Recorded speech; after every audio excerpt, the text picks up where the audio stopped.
Dahil ang Diyos ay ang kanyang pangalan ng kabutihan. Mabanggit mo man ang pangalan na pinaniniwalaan mong tama, ngunit di mo nagawa ang pagkamatuwid,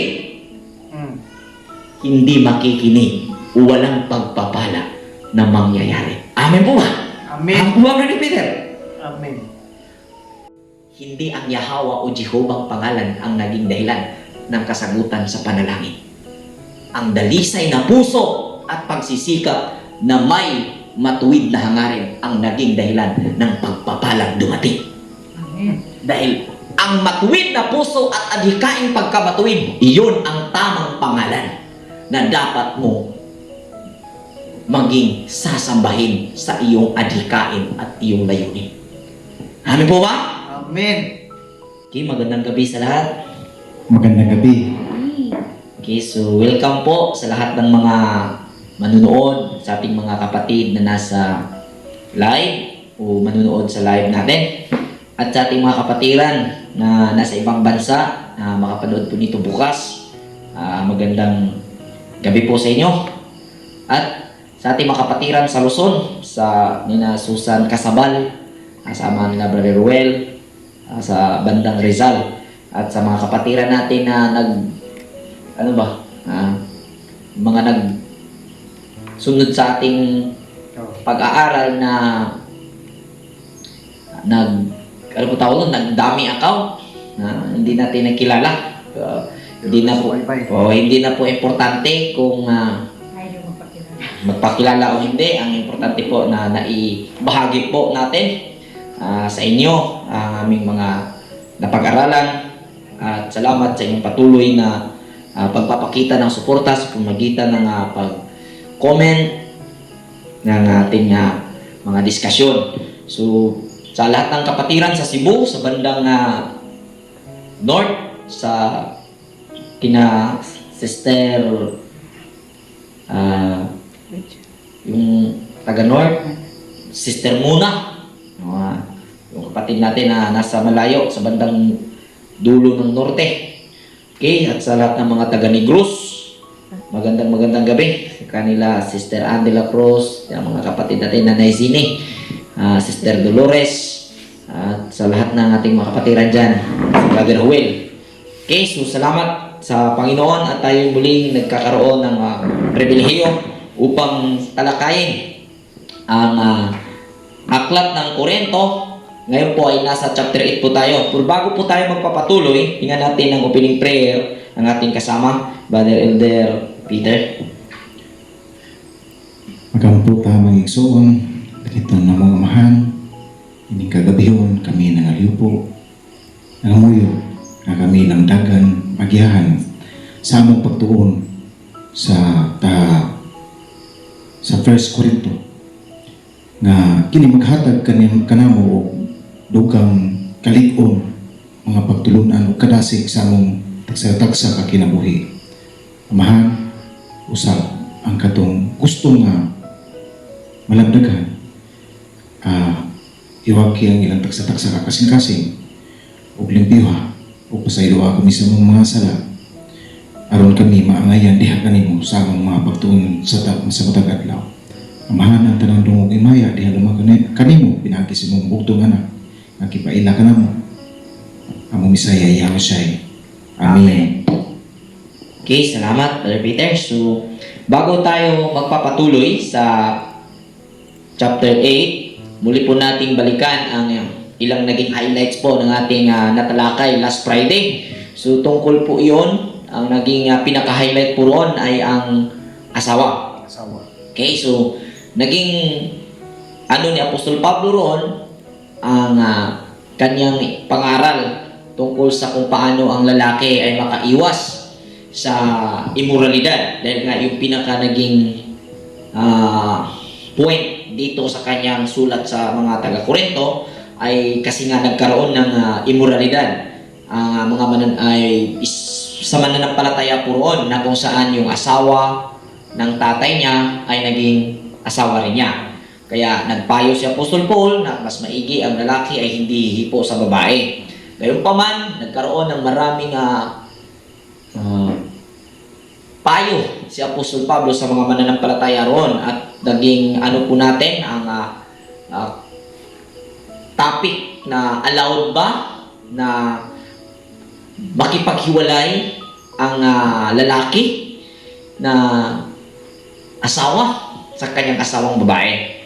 Gayun man ating natalakay at ang naging highlight roon, pwede nga na makipaghiwalay ang babae o ang lalaki sa kanyang asawa. At natingnan po natin ang mga rason kung ang babae ay isang bungangera, maldeta, chismosa, matigas ang ulo, ayaw sumunod sa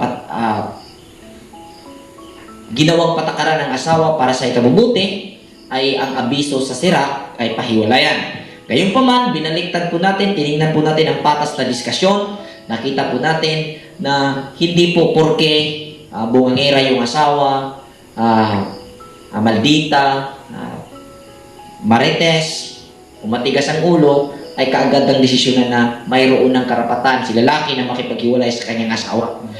Siyempre, dahil patas po ang utos ng ama ay upang mamuhay ng patas ang mga angka ni Abraham at kayo nga ay mga espiritual na anak ni Abraham, titingnan po natin kung bakit naging bungangera ang asawa, bakit naging maldita, bakit naging matigas ang ulo at ayaw sumunod sa asawa na lalaki. Gayon pa, ating nakita kung ang naging dahilan ay ang katigasan ng ulo ng lalaking asawa, kung kaya't naging bungangera, naging maldita, naging chismosa, o naging ano pa man, ay hindi allowed o hindi papahintulutan na makipaghiwalay ang lalaki. Unless nagawa ni lalaki na kanyang ipinakita ang kabutihan, ang lahat ng plano at nagpapailalim at ginawa ang para sa ikabubuti ng pamilya, ngunit ang asawa ay nagmatigas ang ulo at ayaw sumunod, maldita, chismosa, walang tamang paggalang sa asawa, ay nararapat siyang hiwalayan. Dahil walang sinuman na isa sa atin na nagkaroon ng pribiliyo sa buhay na ito upang maging habang buhay sa lahat ng araw ng kanyang buhay ay matali sa paghihirap. Amen. Dahil sa asawang hindi matino o lalaking asawa. Vice versa po yun. So ngayon po, continue po tayo dahil nga iisang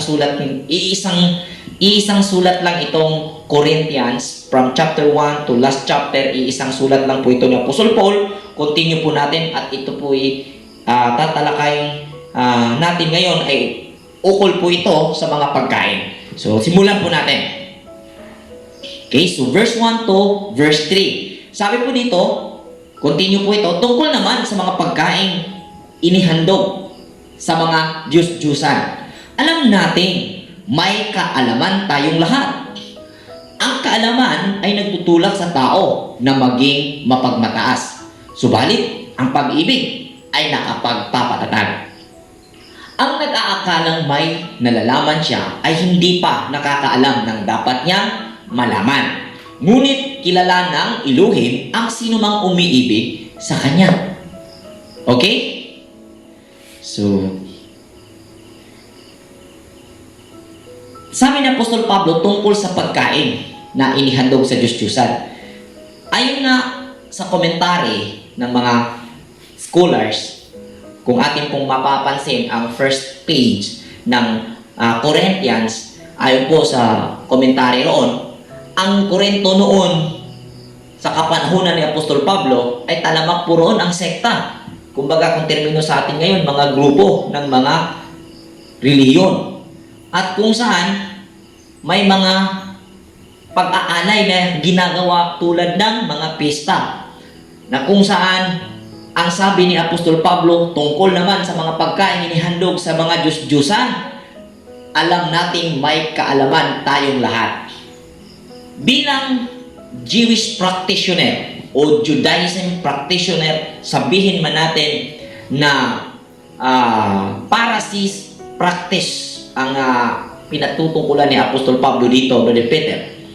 Gayunpaman ay may ina-establishar na mga alam tungkol sa naihandog sa Diyos-Diyusan na mga pagkain, kagaya ng mga selebrasyon ng pista na kung saan nagaganap sa ating mga baryo ngayon.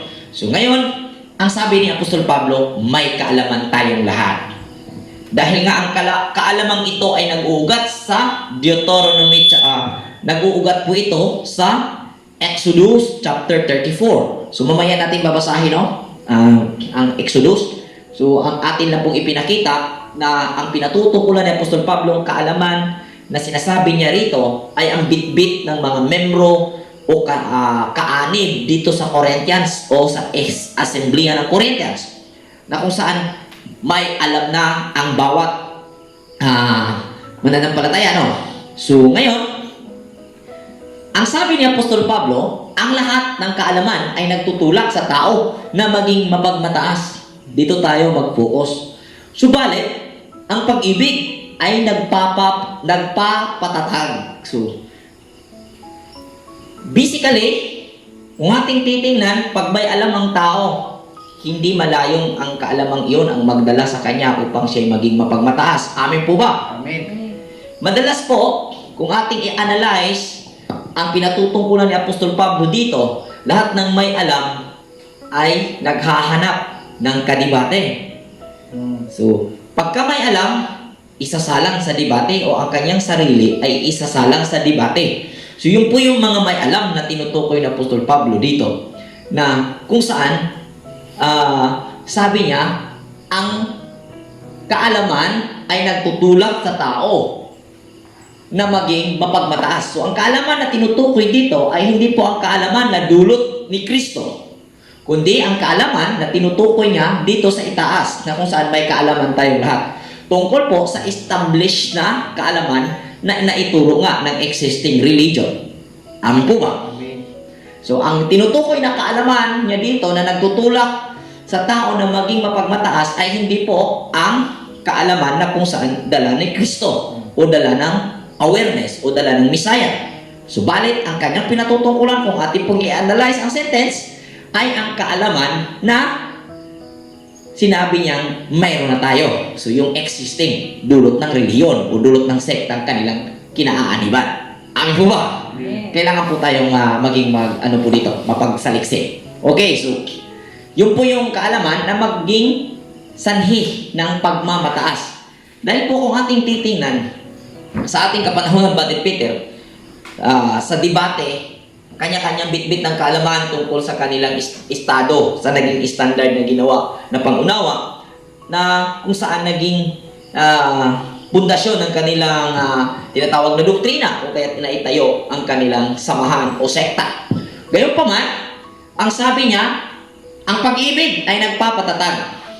So, kung ating munang basahin ang 1 Timoteo chapter 6 verse 1 to 5, kung saan si Pablo din ang sumulat nito bilang in-inspire niya ang kanyang kasama o naging estudyante spiritual, si Timoteo. 1 Timoteo chapter 6 verse 1 to 5. Sabi dito, ang mga alipin ay dapat magpakita ng buong paggalang sa kanilang mga amo upang walang masabi laban sa pangalan ng Diyos o Elohim at sa ating mga aral. At kung ang kanila namang amo ay kapwa nila Kristiyano o Misayanig, hindi sila dapat magkulang ng paggalang sa mga ito sa dahilang sila'y magkapatid sa pananampalataya. Dapat pa nga nilang pagbutihin ang kanilang paglilingkod sapagkat pinaglilingkuran nila'y kaisa sa pananampalataya at pag-ibig. Ituro mo't ipatupad ang mga bagay na ito. Kung nagtuturo ang sinuman ng ibang katuruan ay di sang-ayon ang mga tunay na salita ng Panginoong Hesukristo at mga aral tungkol sa pagiging maka-Diyos.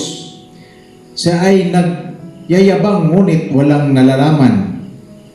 Sakit na niya ay na manuligsa at makipagdebate tungkol sa mga salita, mga bagay na humahantong sa inggitan, alitan, kutsiyaan, at pagbibintang.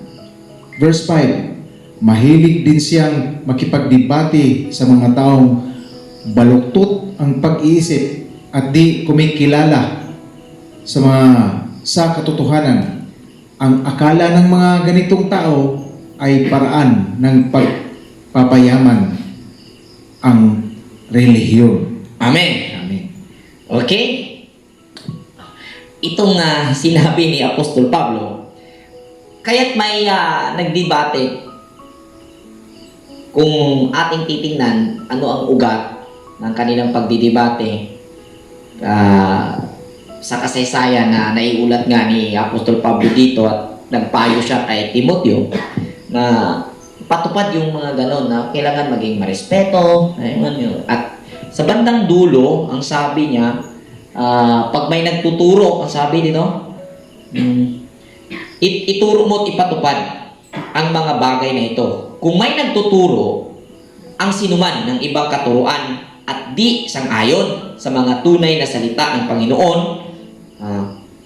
at sa mga aral tungkol sa pagiging makadiyos, yung makadiyos, siya ay nagyayabang ngunit walang nalalaman. Gaya nga sinabi niya dito na pag ang nag-aakalang may nalalaman, siya ay hindi pa nakakaalam ng dapat niyang malaman. So mostly, sa mga nakikipagdebate, convince po sila ang kanilang sarili na sila ay may alam na. Pero kung ating i-apply ang analysis kung bakit nakikipagdebate, lumalabas na hindi pa niya tiyak ang kanyang alam. Dahil sa debate, kanya pong ipinaparada ang kanyang nalalaman upang kanyang mapatunayan na ito'y matibay.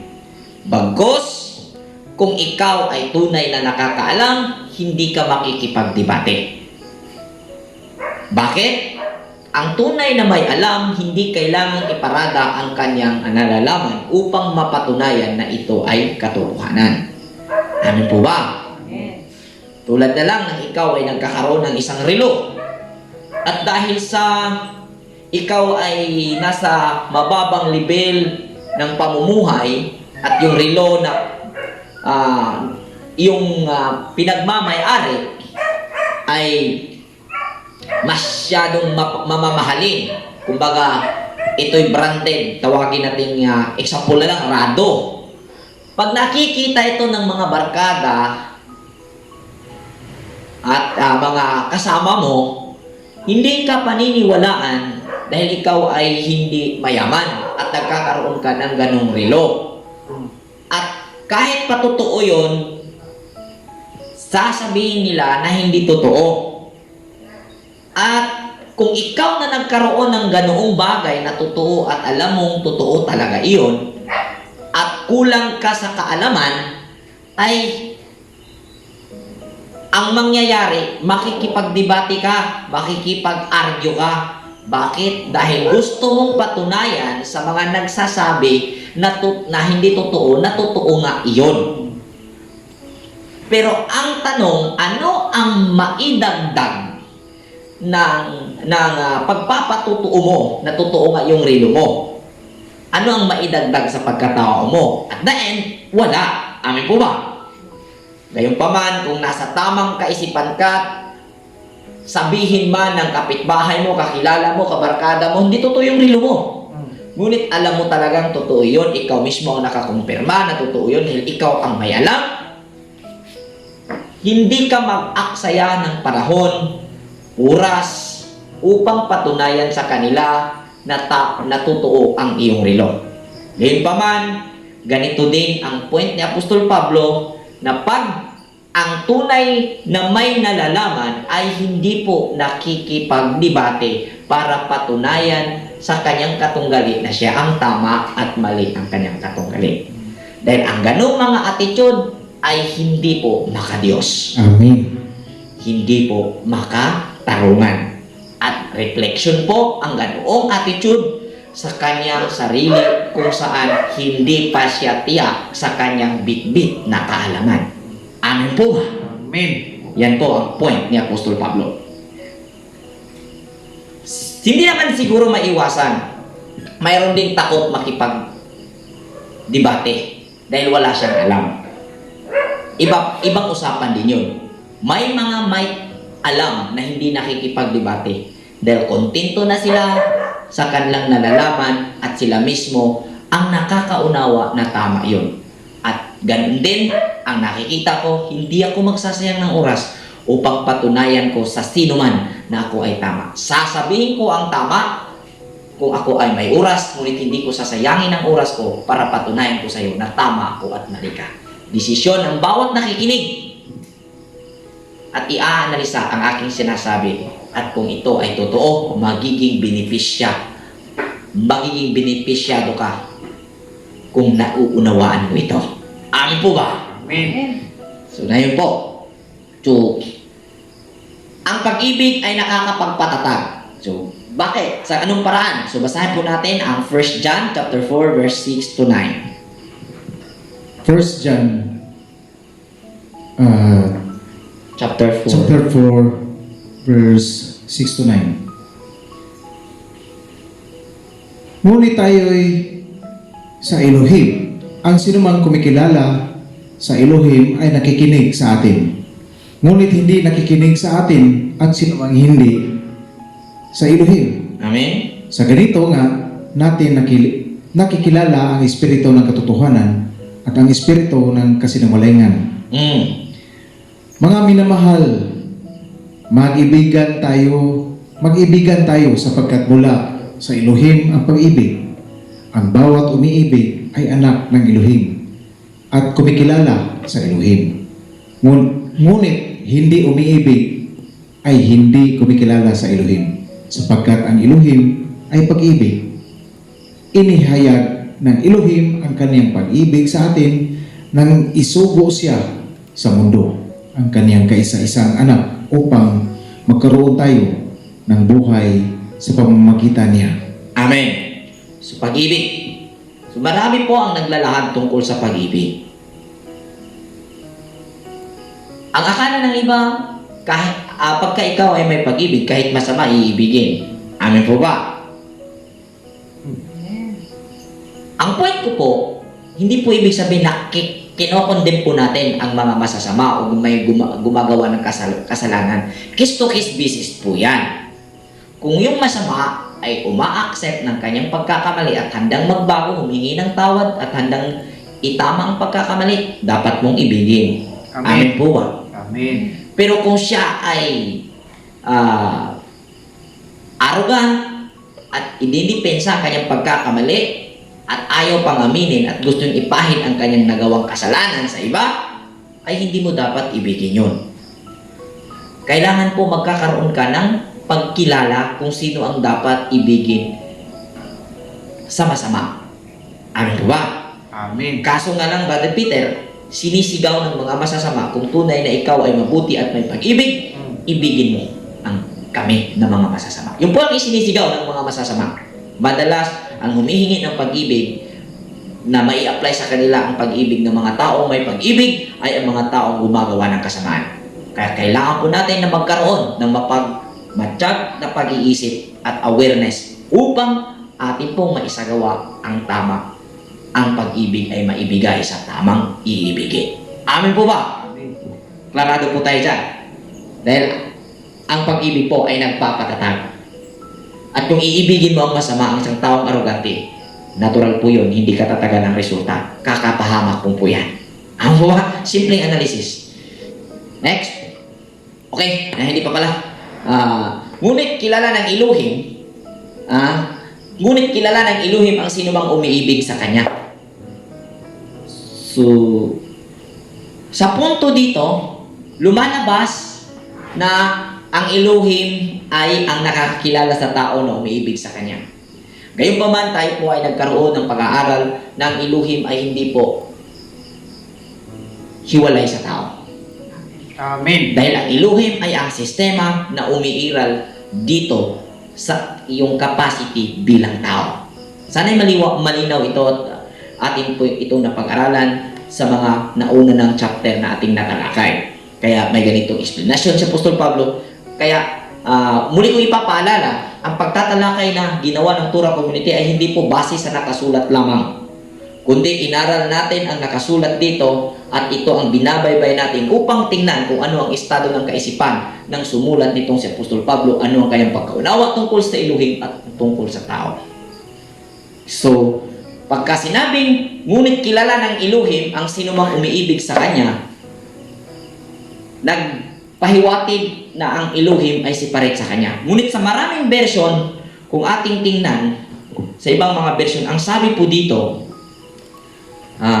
sa MBB, Abdag version, ganito po ang sinabi sa verse 3. Datapwat kung ang sinuman ay umiibig sa Diyos, ay kilala niya ang gayon.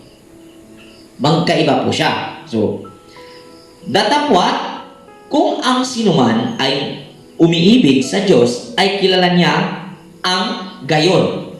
So, tumutukoy dito, ang nakakakilala, hindi ang Diyos, kundi ang chapter 3, ang tinutukoy niya dito nakakakilala ay ang tao na may pag-ibig sa Diyos. Ang nakakikilala kung ano ang kaalaman. Kasi ang issue dito, ang nakaakalang may nalalaman ay siya hindi nakakaalam ng dapat niyang malaman. At ang nakakaalam ng dapat niyang malaman ay yung umiibig sa Diyos. Amin po ba? Amen. Kaya ang sabi, ngunit kilala ng Diyos ang sinumang umiibig sa Kanya. Yun po yung version ng MBB.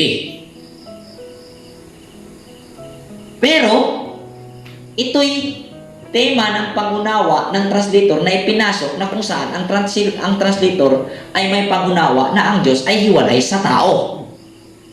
Okay? Pero kung tingnan natin yung medyo lumang salin, ang sabi, datapwat, kung ang sino man na umibig sa Diyos, ay kilala niya ang gayon. So, ang niya dito na sinasabi na kilala niya ang gayon, ay ang tao na umibig sa Diyos. Hindi po ang Diyos ang nakakakilala sa tao. So, ang nakikilala ng tao dito ay ang kaalaman na kung saan hindi nalalaman ng mga nag-akalang may alam. Nakuha niyo po? So, maging ano po tayo sa mga naisulat. Dahil ang Diyos ay hindi hiwalay sa tao. Ang Diyos ay ang capacity o sistema na nasa tao. Na kung saan, paano niya ito gagamitin, ganun siya gagamitin ng Panginoon. Dahil ang ating napag-aralan, ang lahat ng tao ay gagamitin ng Panginoon sa paraan kung paano ginamit ng tao ang Diyos. Amen?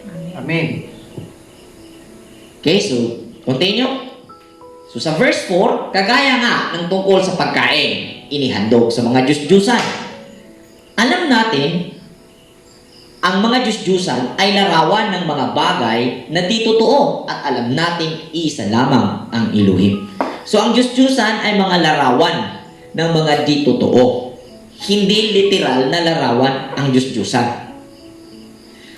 Ang existing na pagkakaintindi ngayon, particular sa mga born-again Christians, even Messianic, Jewish, pagka sinabing Diyos-Diyusan, walang ibang pinatutungkulan sa kanilang pagkakaunawa. Pangunahing nakikita nila pag Diyos-Diyusan, Brother Peter, ay ang larawan. Hindi ako pabor sa Katoliko. Ngunit, hindi naman tama kung inyong pagbibintangan na ang Diyos-Diyusan ay ang larawan. Alam niyo po, bakit? Ganito po ang logic niyan. Ang Diyos makapangyarihan sa lahat. Bakit maninibugo ang Diyos sa larawan na wala namang magagawa? Napakabubot, napakahina naman ng tema ng inyong Diyos na nakikilala. Amin po ba? Amen. Bakit siya maninibugo? Siya ay mapanibuguing Diyos. Ngunit, napakahina mo naman. kung manilibugho ka sa walang kakayahang bagay. So ang Diyos-Diyosan na sinasabi dito ay ang mga hindi matuwid o hindi tama na sistema na siyang tinatangkilik ng tao sa kanyang buhay. Kung ang Diyos ay ang righteousness system na pinapairal ng puwersa dito sa ating pagkatao, ang Diyos-Diyusan ay ang hindi righteous na sistema na siyang tinatangkilik ng tao. At yan ang sinasabi ni Apostol Pablo na hindi totoo. Ano ba? Amen. Okay, so kahit may mga tinatawag na mga Diyos sa langit at sa lupa at mga tinatawag na mga Diyos at mga Panginoon ay marami. So maraming Diyos sa lupa, sa langit, may tinatawag na Panginoon. Subalit para sa atin ay iisa lamang ang Elohim o ang Diyos, ang Ama na lumikha ng lahat ng bagay at tayo ay nabubuhay para sa Kanya. Iisa ang Panginoon, si Jesucristo, at sa pamamagitan niya, nilikha ang lahat ng bagay. So, at sa pamamagitan din niya ay nabubuhay tayo. So, na-explain na po natin kung ano ang Kristo at ang tinutukoy dito na ang Panginoon ay ang maliit na Panginoon na kung saan ang awareness at ang malaking Panginoon, yung pong all capital, tumutukoy po yun sa energy. Kasi sa Biblia, mayroong dalawang Panginoon kung itatagalog po natin. Yung unang Panginoon na mababasa po natin sa Bible, yung po yung nag-refer o tumutukoy sa Yod-Hi-Waw-He, yung tetragrammaton, na kung saan nauunawaan po natin na yun po ang time at energy. Kung itong small, capital P, small na sumunod na Panginoon, ay ang Christ, na kung saan ito po yung diwa ng kabutihan na naging patnubay sa buhay ng tao. Okay? So, ang sabi, sa pamamagitan niya, inilikha ang lahat ng bagay. Tinutukoy po dito ay ang awareness. Kasi pag walang awareness, ang tao, hindi po niya na-identify ang anumang bagay na existing. Amin po ba? Amen. So, hindi na natin po yan i-elaborate pa. Dahil mayroon po tayong nagawang explanation yan na sa mga early chapter na atin na pong natalakay. Tama po ba? So kung inyo pong gustong panoorin ng kabuuan ng aking sinasabi, pwede nyo pong bisitahin ang aming YouTube channel, Tura Community. Ano nyo lang po, i-search nyo lang po sa YouTube, tapos Tura Community, lalabas po yung icon, hanapin nyo yung playlist, makita nyo po ron ang pag-aaral sa Corinthians, round 2, R2. Okay? So, next.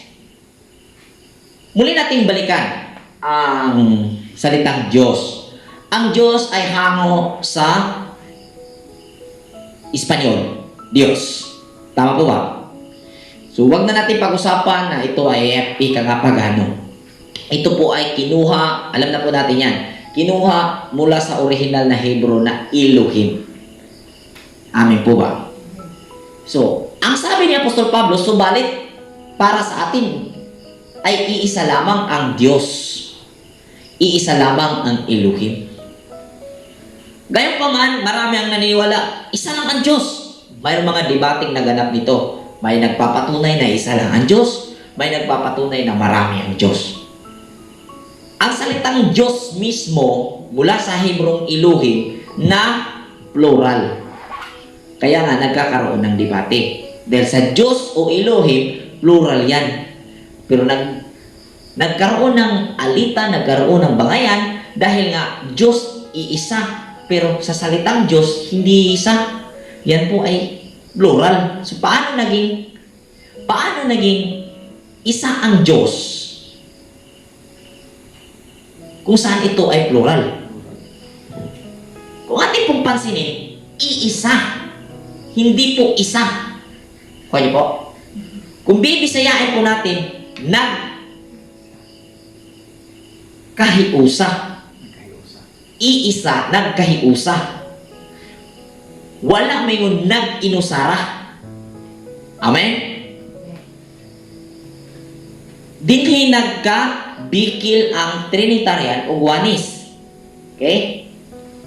So, kung titingnan po natin ang Deuteronomy chapter 6 verse 4, ito kasi yung basis eh. Okay, basahin natin. Deuteronomy chapter 6 verse 4. Kung saan ito'y may Hebrew na madalas nung binabanggit sa mga Jewish practitioner. Shema Yisrael, Adonai Eloheinu, Adonai Echad. So, Ang sabi dito, pakinggan mo, O Israel, si Yahweh na ating Diyos, ang tanging Yahweh. okay. So, the God of Israel is one. Okay. Yun yung gano'n. Pero, kung ating pong aralin ng Hebrew, bibigyan ko kayo ng slight info tungkol sa Hebrew. Iba po yung Yaked, iba din po yung Echad. Tama do, Pretch? Pag Yaked, singular po yun. Isa po yun. Pag sinabing Echad, ibig pong sabihin nun, united. Okay? Kaya, sa mga nagdidebate, God is one. Tama po yun. Pero huwag mong isipin na isa yun. Kundi, nagkaisa yun. Iba yung isa at nagkaisa. Dahil ang ginamit na salita mula sa Hebrew is hindi po Yaked, Echad po, na kung saan may ibig sabihin united. Amin po ba? Amen. Kaya, ang Diyos ay sistema. Kung saan may Diyos sa langit, may Diyos sa lupa, maraming Diyos. Maraming sistema. Ngunit, iisa lamang ang Diyos. Huwag kayong malito. May Diyos sa mga langit, may Diyos sa lupa, at marami ang Diyos. Ngunit, iisa lamang ang Diyos. Bakit? Marami ang sistema, ngunit iisa lamang. Righteousness. Dahil ang Diyos ay matuwid na sistema na pinapairal ng puwersa. Maraming sistema, ngunit iisa lang po. Ang tema niyon, which is yung po yung ikabubuti o kabutihan na umiiral o pinapairal ng puwersa dito sa mundo. Kuha niyo po, marami pong sistema, ngunit iisa po sa pagkalatuwid. Kaya, Elohim, Echad. Gets? Huwag yun yung pag-awayan yan. Basahin po natin ang Exodus 3 verse 14 to 15. Isa din to sa mga verse na kung saan yung pangalan ng Ama, Ahaya, Yahweh, dito nagmula yung maraming magkabanggit. Yahoo, yung ibang mention sa Elohim, Eloah. Parang nalibog na sila, kadugay na, suka na siguro. Exodus chapter 3 verse Eloah na siguro. 14 to 15. Ang sabi dito, sinabi ng Elohim, ako nga.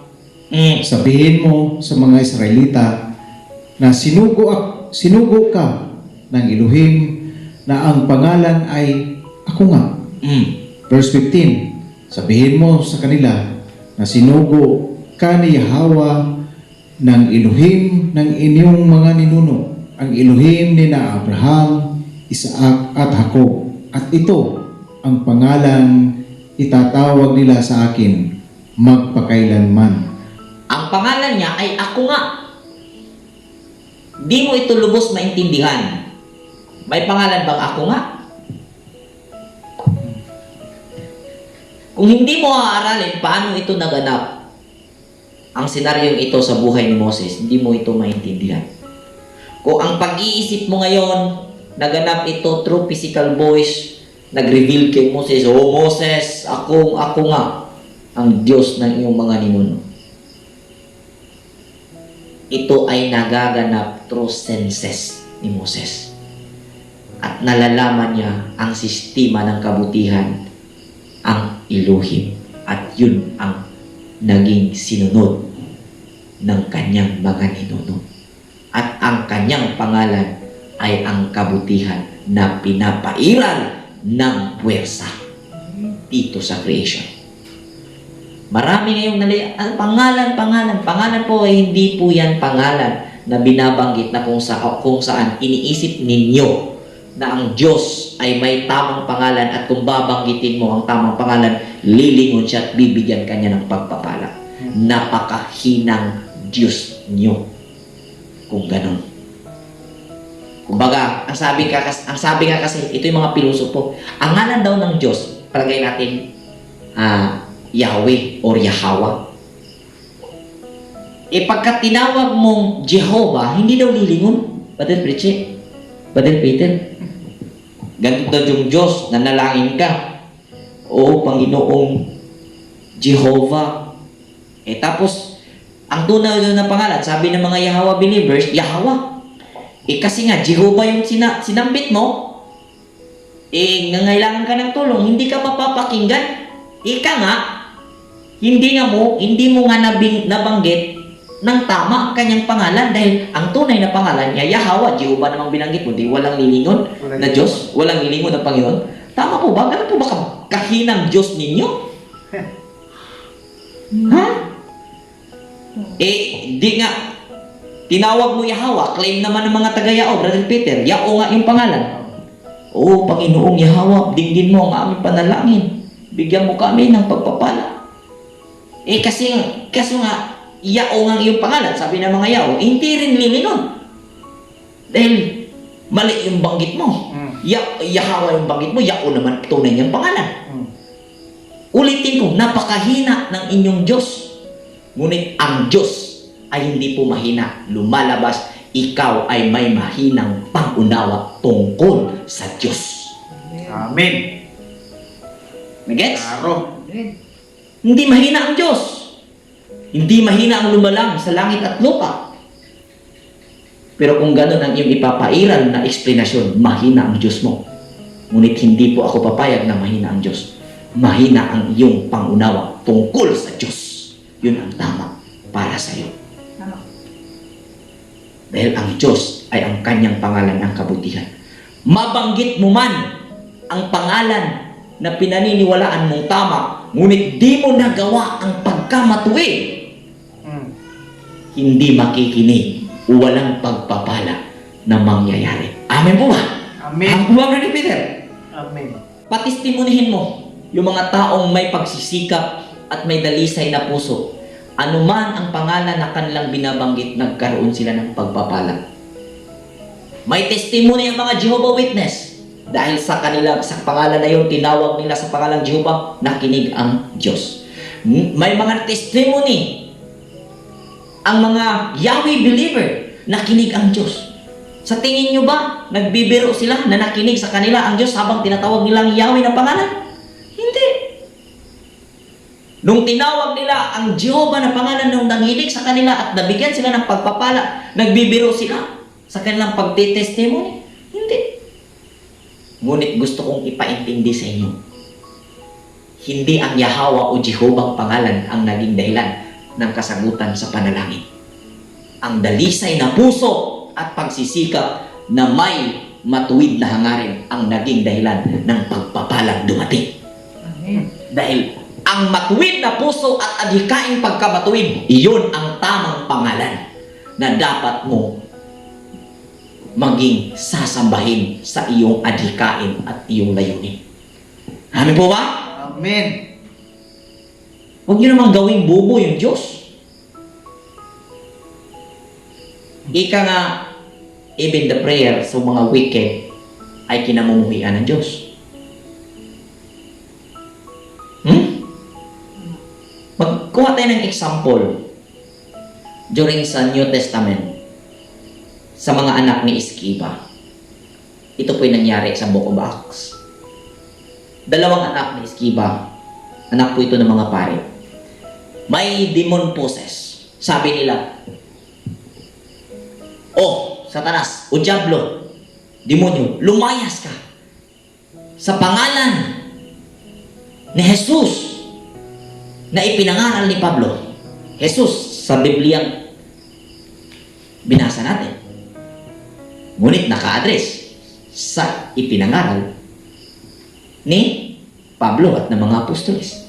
Sa tingin nyo ba Yeshua man yun, Yahweh Shai man yun, Yehoshua man yun, anumang pagkabanggit yun, nagkamali ang mga anak ni Iskiba sa pagbanggit sa pangalan? Hindi. Tama po ang kanilang pronunciation. Ang hindi po naging tama ang kanila pong application. Yung gawa. Yung kanilang investment. Kung ba't nila gagawin yun. At yung kanilang desire, yung kanilang intention kung ba't nila gagawin yun. Ang hindi tama. Ako'y naniniwala na tama yung pangalan na kanilang ginamit dahil narinig nila kung paano nagpalayas ng demonyo si Pablo at ang mga apostoles. Amen po ba? Amen. At walang duda, alam nila kung ano ang pangalan literally na ginamit ni Pablo. Pero bakit hindi naging epektibo? Dahil hindi po tama ang kanilang intensyon. Hindi po tama ang kanilang mga gawa sa buhay. Kaya ang tama na gawin, hindi ang pangalang nababanggit ang pag-aralan, kundi yung kahulugan ng pangalan. At ang pangalan ng Yahweh ay ang pangalan niya ay ang Diyos, kung saan ang Diyos ay ang sistema ng pagkamatuwid na pinapairan ng puwersa dito sa inside mo at outside. Inner and outside. May sistema umiiran. Mostly sa tao, common sa tao, nag-counterflow sa sistema. Ano mangyayari, Brother Pechi, kung nag-counterflow ka sa sistema? Kung i-counter mo yung energy, mapapagod ka. Mawawasa ka. Subukan mo ang agos ng ilog. Magsagwan ka, pasalubong sa agos. Ano mangyayari sa'yo? Makakatagal ka ba? Hindi. Kailangan mong pag-aralan ang agos na pinapaagos ng puwersa. Dito, una sa sarili mo. At malalaman mo ang pinapairal na sistema dito sa ginagalawan mo. Amen? Kaya pag sinabing Diyos, mga Diyos, hindi po marami na kung saan nagkawatak-watak. Marami na pinag-isa. Ekan, hindi po yakin. Next. Subalit hindi lahat na nakakaalam nito ay may taong nasanay na sa pagsamba sa mga Diyos-Diyusan. Subalit hindi lahat ang may nakakaalam nito. May marami tao na nasanay na sa pagsamba sa Diyos-Diyusan noong una. So, may mga naanad na lang yun ba? Sama ko karon sa itong mga kaigsunan. Buhat silang matarong at mga kaigsunan katoliko. Mga kasilinganan. Ang tanaw sa mga tao, yung tingin ng mga tao sa mga taong protestante, Brother Peter, sa mga katolikong sumasamba sa ribulto, ay napakasama. Ngunit kung papansinin mo, reality to ha? Real talk to. May mga born again. May mga, even Torah observer. Ano po sa Biblia? Sa batas. Ngunit napakasungit ng ugali. Ano po ba?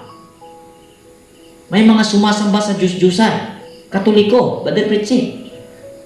Napakagandang pakikitungo sa kapwa. Hindi natin yan pwede itanggi. Na-observe natin yan. At kadalasan sa mga taong yan, mga reliyoso sumasamba sa rebulto, na may mabuting pakitungo sa kapwa, successful. Mga anak nila. Amen. Hindi natin pwedeng baliwalain yung reality nagaganap.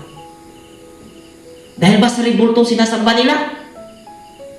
O kaya naging successful ang buhay nila? Maganda yung bahay, walang kaaway, payapa yung pamumuhay. Dahil ba sa rebulto? Hindi. Dahil sa magandang pakikitungo. Kung ano ang iyong itinatanim, yun ang iyong aanihin. Nagtanim sila ng kapayapaan sa pakikitungo sa kapwa. Umani sila ng pagpapala. At may kaligayahan.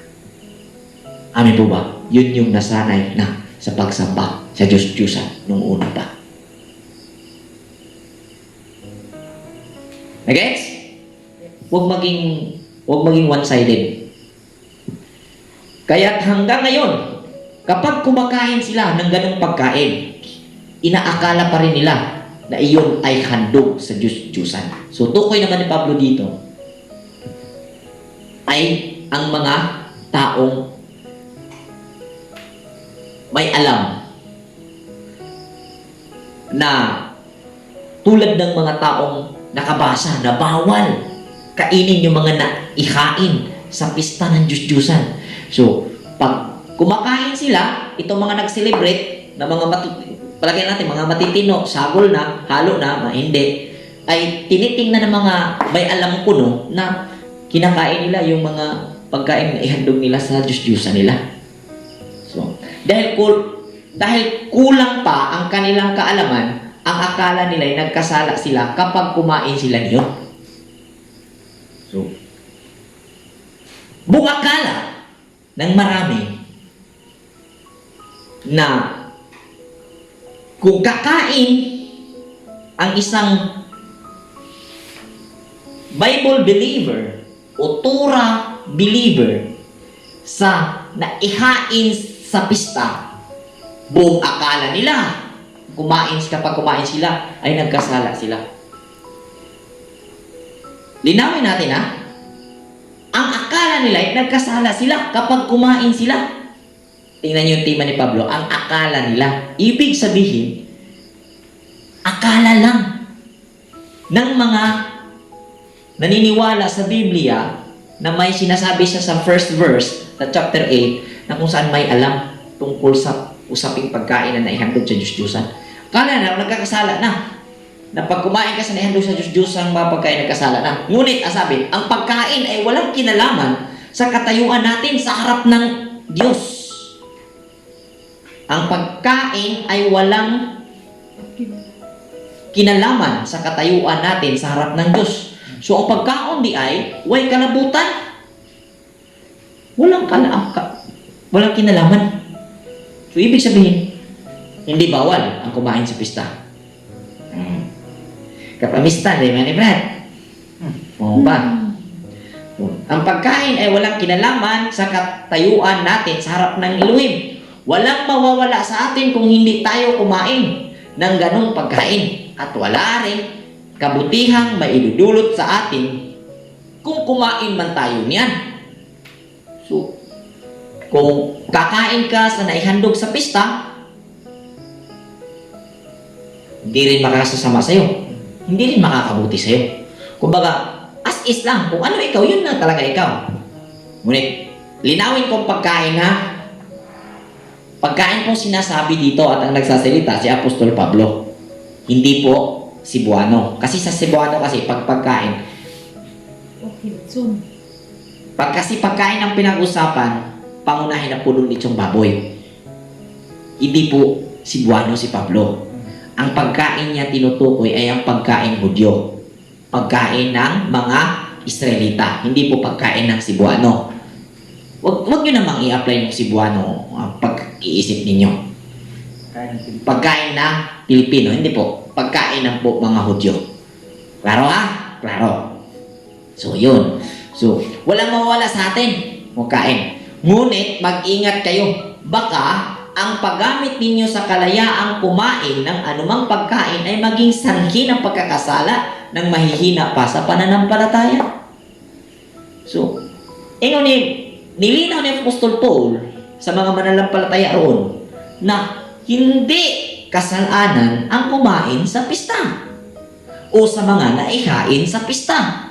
Ngunit lang, mag-ingat kayo. Baka ang paggamit ninyo sa kalayaang kumain ng anumang pagkain ay maging sanhi ng pagkakasala ng mahihina pa sa pananampalataya. Pagkain ha, ulit pagkain. Jewish food po yan. Prescribe po yan sa Leviticus 11.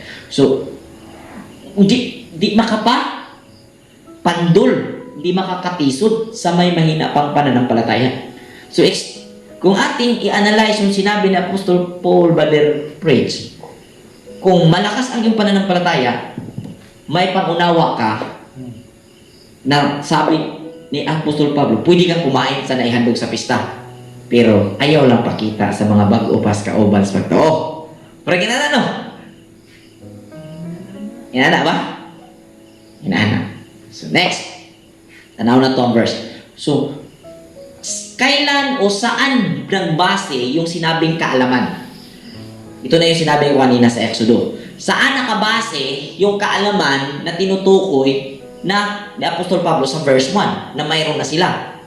So, siyempre mga practice po sila at naging member po sila ng Messianic nung dumating si Jesus at nangaral, kaya mayroon po silang alam tungkol sa scriptures. Kung basahin po natin ang Exodus 34 verse 14 to 16.